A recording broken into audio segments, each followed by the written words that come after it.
Do doja të prezantoja një model të tillë, pra kemi krijuar një tabelë me të dhënat e saj dhe kemi krijuar një chart form pie ku secila prej ndarjeve të saj është e përbërë nga një foto. Si fillim do duhet të krijoni këtë pamje, këtë tabelë. Më pas në sajtin Pixabay shkarkoni fotot, mundësisht fotot i shkarkoni të formatit të PNG, pra shikoni çfarë lloj mbrapashtëse kanë ato, që me intenjë të ato të ruajnë pjesën e konturës. Mund të bëni download edhe mund t'i lëm në folderin download, pra në my documents. Po shkoj në insert dhe po zgjedh from file picture, atëre zgjedh picture dhe po checkoj this device ose from file. Le të shkoj në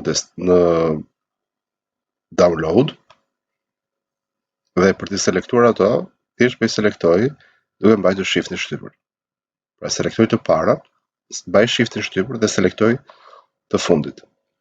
Po ta shikoni ato kanë përmasa të mëdha, mund të ndryshoj ato, po vendos 2 inch, secila prej tyre ka të njëjtin masi, mundem t'i ndaj ato, t'i veçoj pak.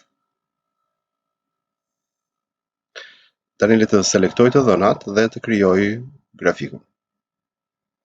Shkoj në insert, po shkoj në kategorinë chart dhe po marr një form 2D të form pie.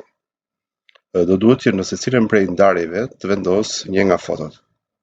Atëre, po checkoj, pra mund të i shikoni vetë kategori, domethënë, si ne për efekt të videos, thjesht po vendos copy paste. Por në vendet përkatësisht të tyre, po mund ta bëj edhe kështu me cut, pra mund t'i bëj me cut foton dhe mund ta bëj paste, po thjesht në pjesën e copëzës të saj, pra kur të selektohet vetëm njëra nga ato.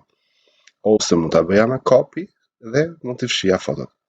Por mos të bërë punë dy herë, thjesht i bëj me cut. Shikoni domethënë që pra bëj copy, CTRL-C dhe klikojmë në pjesën dhe bëj CTRL-V. Momentin e këtij grafiku mundem edhe ta formatoj si design, por mund të shtoj edhe elemente të tjerë. Pra te pjesa e plusit mund të shtoj edhe pjesën e data labels, që të kem të dhënat sipër fotove, mund ta formatoj, mund të marr një shapes fill ose mund të marr një theme style të gatshëm. Mundem të editoj edhe pjesën e data label, mund të spostoj më jashtë figurave dhe mundem edhe të dizainoj ato. Pra të ndryshoj masinë e shkrimit e tjera. Pra pak a shumë, kështu mund veprohet. Mund të rris masinë e shkrimit, po ta shikoni, pra në menun home, mundem të editoj, ose nga menuja format mund të marr edhe theme të gatshëm. Pra mund të marr pjesën e sipërfaqes, ose mund të marr një theme të gatshëm tip style. Pra këtë do duhet të bëni, pra saveoni dhe dërgojeni.